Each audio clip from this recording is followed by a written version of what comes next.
بسم اللہ الرحمن الرحیم۔ السلام علیکم ورحمۃ اللہ وبرکاتہ۔ عزیز طلباء، آج ہم سبق نمبر 8 شروع کریں گے۔ سبق کا عنوان سیانہ بادشاہ اور اس کے مصنف ڈاکٹر نبی بخش خان بلوچ۔ سیانہ بادشاہ ایک لوک کہانی ہے۔ انشاءاللہ لوک کہانی کی تعریف بھی آپ کے سبق میں آ جائے گی۔ آج ہم انشاءاللہ تعالی ڈاکٹر نبی بخش خان صاحب کے تفصیلی حالات بیان کریں گے اور لوک کہانی کے بارے میں بتایا جائے گا کہ لوک کہانی کسے کہا جاتا ہے۔ ہمارے حاصلات تعلم ڈاکٹر نبی بخش خان کے حالات جان جائیں اور لوک کہانی کے پس منظر کے بارے میں آگاہ ہو جائیں اور یہ جان جائیں کہ لوک کہانی کسے کہا جاتا ہے۔ سبق کا پہلا حصہ ڈاکٹر نبی بخش خان بلوچ کے حالات۔ ان کے حالات جان کر انشاءاللہ آپ یہ بات بخوبی محسوس کریں گے کہ ڈاکٹر صاحب ایک انتہائی بلند پایہ علمی اور تحقیقی شخصیت ہے۔ حالات ملاحظہ کر لیجئے کہ ڈاکٹر نبی بخش خان بلوچ سندھ کی دھرتی کے عظیم سپوت ہیں۔ 1917 میں ضلع سانگھڑ کے ایک گاؤں میں پیدا ہوئے۔ بچپن ہی میں والد صاحب کا انتقال ہو گیا۔ ان کے والد کا نام علی محمد خان تھا، جنہوں نے مرتبہ وصیت کی کہ میرے بیٹے کو پڑھانا۔ چنانچہ ان کے چچا اور والدہ نے ان کی تعلیم و تربیت کا بہترین انتظام کیا۔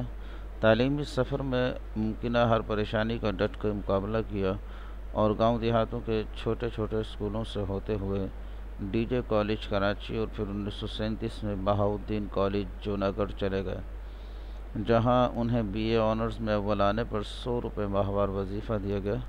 اس کے بعد 1941 میں مسلم یونیورسٹی علی گڑھ چلے گئے، جہاں ایل ایل بی اور اس کے بعد ایم اے عربی پاس کیا۔ 1945 میں برطانوی حکومت کی طرف سے اسکالرشپ کے اعلان پر امریکہ چلے گئے، جہاں انہوں نے کولمبیا یونیورسٹی سے پی ایچ ڈی کی ڈگری حاصل کی۔ 1951 میں سندھ یونیورسٹی میں بطور پروفیسر خدمات سر انجام دینا شروع کی۔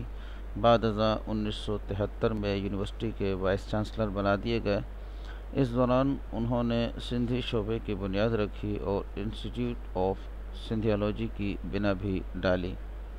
1980 میں انہیں نو تعمیر شدہ بین الاقوامی اسلامی یونیورسٹی اسلام آباد کا وائس چانسلر بنا دیا گیا، جہاں انہوں نے مکمل تعلیمی اور انتظامی ڈھانچہ تیار کیا، جو کہ ان کی بہت بڑی علمی خدمت ہے۔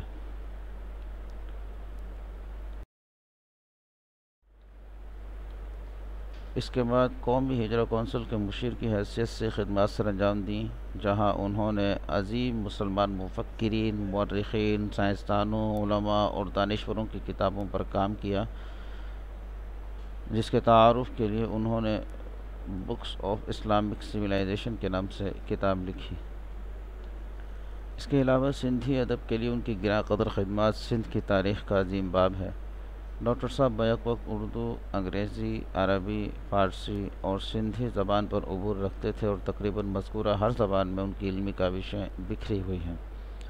150 سے زائد کتابیں تصنیف کی، جن میں کچھ تالیفات بھی ہیں۔ سبق کے دوسرے حصے کی طرف آ جاتے ہیں، لوک کہانی کی تعریف۔ لوک کہانی کی تعریف ان الفاظ کے ساتھ کی جا سکتی ہے کہ کسی علاقے کی مخصوص تہذیبی اور معاشرتی کہانی جو سینہ بہ سینہ سفر کرتے ہوئے جدید دور میں تحریری صورت میں آ جائے، اسے لوک کہانی کہا جاتا ہے۔ انشاءاللہ اس کا پس منظر آپ کے سامنے آئے گا تو یہ بات بخوبی واضح ہو جائے گی۔ لوک کہانی کا پس منظر: قصے، کہانیاں، ماضی کے واقعات بیان کرنا یہ انسانی فطرت کا حصہ رہا ہے۔ آج سے ہزاروں سال پہلے جب انسان گھنے جنگلوں اور غاروں میں رہتا تھا تو اس وقت بھی کہانیوں اور قصوں کا انسان دل دادا تھا۔ اس دور میں انسان کی تفریح کا واحد ذریعہ کہانیاں ہی تھی۔ انسان کا داستان گوئی سے تعلق ہمیشہ سے ہی رہا ہے۔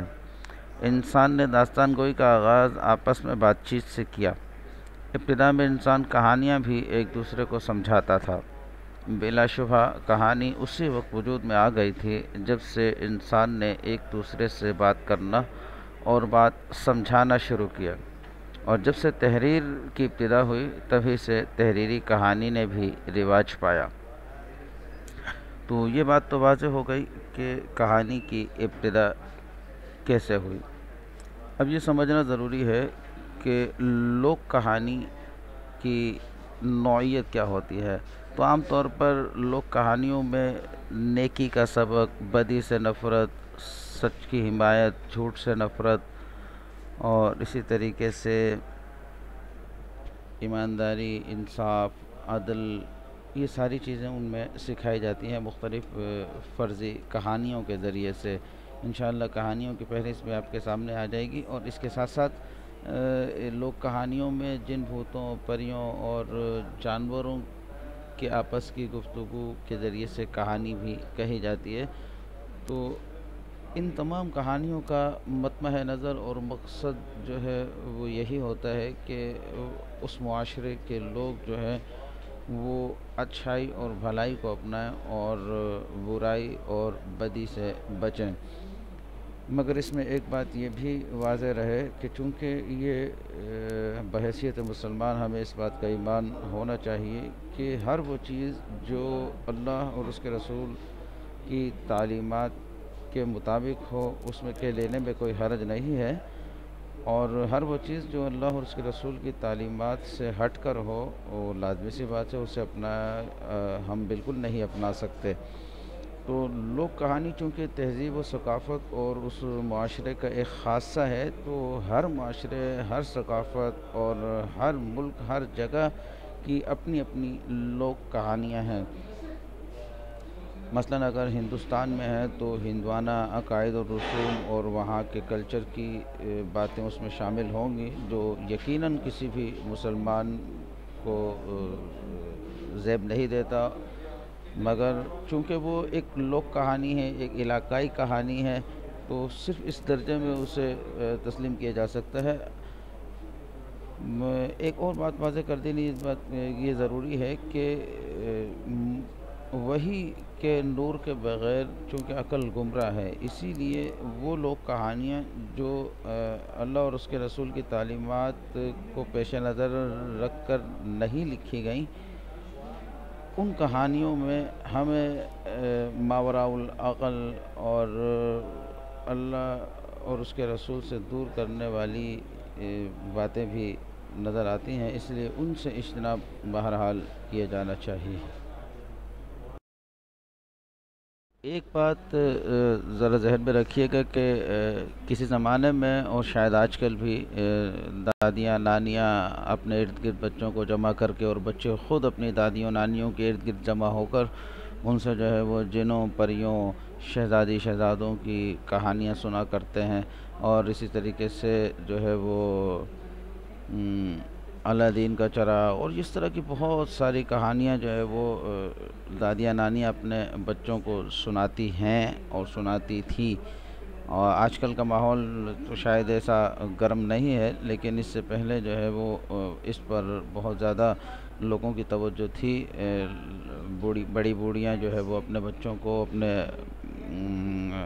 آس پاس والے لوگوں کو کہانیاں سنایا کرتی تھی، اور مقصد اس سے یہی ہوا کرتا تھا کہ ان کہانیوں کے ذریعے سے ان میں جو ہے وہ جذبہ ایمانداری، جذبہ ہمدردی، خلوص اور سچائی، یہ سارے اوصاف ان میں پیدا کیے جا سکیں۔ اور یہاں کچھ داستانوں بھی مجموعوں کی فہرست آپ کے سامنے پیش کی جا رہی ہے، اس کو ذرا غور سے دیکھیے گا۔ امراوتی کی کتھائیں، ایسوپ کی کہانیاں، جن شاستر، پنچ تنتر، کلیلہ دمنہ، عیار دانش، بستان خیال، آزار داستان، یا اس کو عام طور پر الف لیلہ پڑھا جاتا ہے، یہ الف لیلہ، ست سندھی، داستان امیر حمزہ، طلسم ہوش ربا، اس قسم کے سینکڑوں داستانوی مجموعے لوک کہانیوں کو سامنے رکھ کر مرتب کیے گئے ہیں۔ اس کے ساتھ ہی ہمارا آج کا سبق ختم ہوا۔ الحمدللہ اپنا ہوم ورک ملاحظہ کر لیجئے، سبق کا سبرک بنائیے، لوک کہانی کی تعریف لکھ کر یاد کر لیجئے، اور جو کہانی آپ کو کتاب میں دی گئی ہے سیانہ بادشاہ، اسے پڑھیے، اور کل جب انشاءاللہ آپ آئیں گے تو ہم اس کہانی کی بلند خوانی کریں گے اور انشاءاللہ اس کے اوپر تبادلہ خیالات بھی کریں گے۔ جزاک اللہ خیرہ، والسلام علیکم ورحمۃ اللہ وبرکاتہ۔